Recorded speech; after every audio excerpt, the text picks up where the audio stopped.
What's up, guys? It's Coach Grant with First Down Training, and today we're going to be breaking down four-star Ohio State commit CARNELL TATE and his route running. So we're going to be taking a look at three separate routes from him and how you guys can learn from what he likes to do to be able to create separation, especially as a bigger type wide receiver, and some of the common mistakes that high school wide receivers, college wide receivers, youth wide receivers all make that he also makes on his routes that we can all learn from and that he can learn from. So I hope this video helps you guys out. Hope it teaches you a few new things. But also, fellas, if you're a wide receiver and you want to know what you should do in the gym specifically and on the field specifically to improve your skills and help you this offseason, check out that very first link in the description below for our ultimate wide receiver training schedule. It's a full month-long schedule with daily gym exercises and on-field drills with sets, reps, and examples of each specific exercise mapped out for you. So check out that very first link below, fellas, if that's something that interests you. Let's get started with this video. So this is going to be like a Sluggo route, and this isn't maybe the best type of route. He does some things very, very well here, but we're going to talk about some areas he can improve in and some areas that even guys of his caliber of play make mistakes on. So when we have this guy who's inside shade, obviously what is he trying to do? Protect the inside. He does not want to give up the slant, doesn't want to give up the 5-yard in, especially against a bigger guy like Tate. Does not want to give it up. So when you guys are running a route like a Sluggo route, it is so important that you guys sell this route because that will get him to bite and that will create some separation for me back to the outside. So when he comes off this release here and he makes this jab, his Sluggo route is 3 steps on the slant. You go right, left, break off the right if you're lined up on the left side. So when he takes these 3 steps right here, you see how they're kind of choppy steps. So he's not really like opening up the stride too much. Now, the thing about this is he's committing his hips, he's committing his shoulders, and where's the DB supposed to be watching? He's supposed to be watching your hips. So that's the first thing he does very well on this route. When you're selling a slant and go, you have to commit your upper half. I honestly think that's more important than your eyes because the DB's not supposed to be looking at your eyes. Now, at the next level, being in high school, you're going up against maybe not the highest caliber of DBs. You're not going up against, DBs who are going to be all playing at the next level. There are a lot of them that will, but not all of them play at the next level. So at the next level, there's going to be a lot more disciplined guys that are looking for 2 things on a double move. They're looking for wide receivers who round their upper half, which Tate doesn't do, but also wide receivers who change up their stride and speed on a double move. Because at the next level, this DB is not going to be as anxious to bite on this. Because if you guys aren't actually running, and you guys aren't actually taking a full 3 strides where he goes 1, 2, 3. If you guys aren't actually gaining ground, that DB is going to sit because nobody runs a slant, especially on the goal line when they're trying to cross your face with choppy steps. So just one thing that he maybe could have done a little bit better here is take longer strides. He does a good job of selling with his eyes, gives this little peek back to the quarterback. He commits that upper half to it because that is number one. I think the upper half committing to the first break is the most important on a double move. But fellas, those choppy steps need to turn into full strides and you will get any type of DB. Not a DB who maybe isn't as disciplined. You will get every type of DB that you roll against on a double move. Let's play this thing again full speed one more time. Great idea here, obviously, with the Sluggo. He does a pretty good job selling with the upper half, but fellas, we have to run in full stride. Okay, so now this next clip here is, I believe, from an Ohio State camp, if I'm not mistaken, but or some kind of camp. But he's going to be running this curl route, and I think he does a very, very good job for the size of him because I believe he's 6'2", 6'3". Him getting into this top of the route, him getting into this break is extremely smooth for his size. So we're going to talk a lot about running routes off of steps, but also the hip drop being the thing that will change direction for you. So I think every wide receiver at the next level now has to be able to run routes like this. They have to be able to drop smoothly into their break. They have to be able to be violent with their hips. They have to self-fade, and they have to be able to decelerate on a dime. Now, you hear this a lot. Like, one of the favorite things that I've ever heard was Nick Saban talk about what they look for in wide receivers at Alabama. And obviously, that's wide receiver you. Everybody who comes out of there is usually a pretty good route runner, usually a pretty good receiver.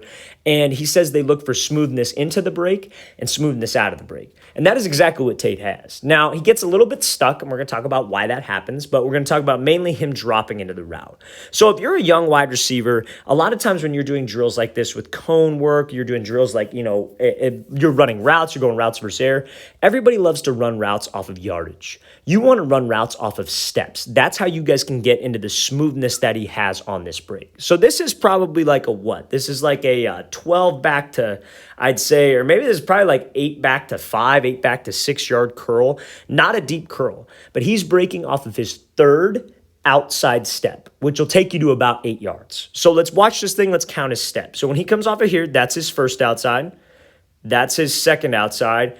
And then right on the third outside, that's when he's dropping his hips. If you guys struggle with dropping on a dime, struggle with taking a full stride into a break and dropping in full stride, running routes off of steps is the best way you can correct that. Because if you get that step count in your head, it's a lot easier than having to look down and worry about a cone, having to look down and try to count yardage. You can just get in a good rhythm to where this route can happen without you even thinking about it. You've repped it so many times off of the third outside, off the third inside, that you don't got to worry about it. And this is a great example of that. This shows that he can run routes with some smoothness, with some speed into the break. Because running routes off of steps, while it might seem complicated at first, can help you a ton with speed into the break and breaking smoothly. So now when he hits that third outside, obviously it's a lot easier said than done. How do I run full speed and change direction, especially as a taller guy?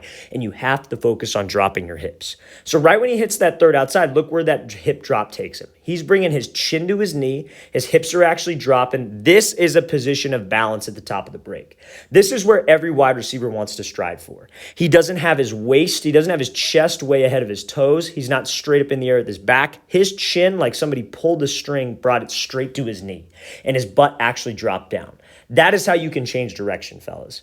Now, when I do a route after I snap down, the steps after you drop your hips are very important, right? So you snap down and he does a great job of pivoting his second step. The second step after the trigger step will get your hips around.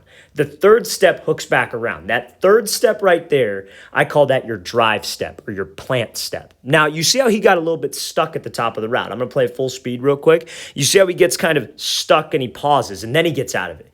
That's because when he hit that third step, he wasn't pushing off of it. As soon as you guys snap, as soon as you guys pivot the second step like we were talking about and hook that step, you need to be pushing off of it. Because that third step gives you that drive back to that quarterback and allows you to come back to the ball. If you just step to step, you're going to get stuck. There's going to be a delay at the top of the route, and that will allow a DB to crash down on it.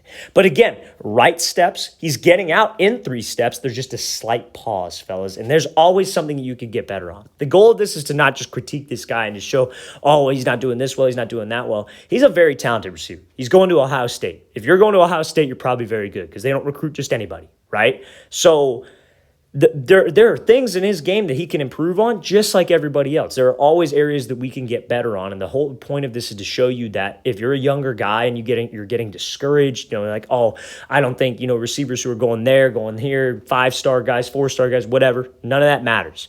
They have bad days. They have bad reps just like everybody else does. And these are just trying to showcase some of those things, how you can improve on that if you have the same problem. Let's play this thing again, full speed. Just make sure, fellas, when we are running routes, we're breaking off of steps just like Tate does right here. We were dropping my hips violently, getting to that low explosive spot, and driving back to the ball with my plant step. Let's play it again one more time. Great job snapping at the hips and then pushing back, driving to the ball. Just make sure we get rid of that pause at the top of the break. So now I want to show this clip here just because this is something that a bigger wide receiver, if you're in a camp setting, maybe you're in like a 7-on-7 setting, whatever it might be. This is in a real game too, because obviously I'm not a big 7-on-7 guy. I'm not a big 1-on-1s guy. I know I show a lot of those clips to teach, but in a real game, as a bigger wide receiver to set the tone early, you can use something called a shock release, and this is an example of Tate using that. So obviously he's a bigger guy. I believe it said he was 6'2", probably 6'3", like I mentioned before. This is something you want to use against a DB who's a little bit shorter than you, smaller than you, whatever it might be. So he comes off the line, he pretty much just shocks him. He pretty much just pushes him off the line as if like how a DB would shock or jam you off the line. So when you get a DB who's smaller than you, who has a very high base, this is something that you want to do. It's completely legal within 5 yards, but when you come off the line and you just give him that quick shock where you drive from your base, you shoot your hips at him, you're staying low and in an explosive spot, that can get him to back off, and that can get him to play off throughout the whole point of the game. If I'm using this shock release, this is something I am using in the first damn quarter. Now, a guy like me, I'm not very big. I'm probably never going to use this release. Just fact. I'm going to be going up against guys who are bigger than me, stronger than me, linebackers. I'm not going to be using this release. But if you're on that bigger side of things, maybe you're not the fastest guy in the world, maybe you want to just get separation off that line quickly, this shock release is great to use. And I wanted to include that because this is a great example of Tate using that shock release as well. Let's play this thing again, full speed one more time. Great job staying low. Great job driving from his legs and getting that separation on that DB. All right, fellas, I really want to thank you for watching. I really appreciate it. If you guys have any questions at all, don't hesitate to leave those in the comment section below. Always appreciate the feedback. It's always great to hear from you guys as usual. And again, fellas, if you would like a full month-long wide receiver gym and on-field training schedule, check out that very first link in the description below. I'll see you guys next time.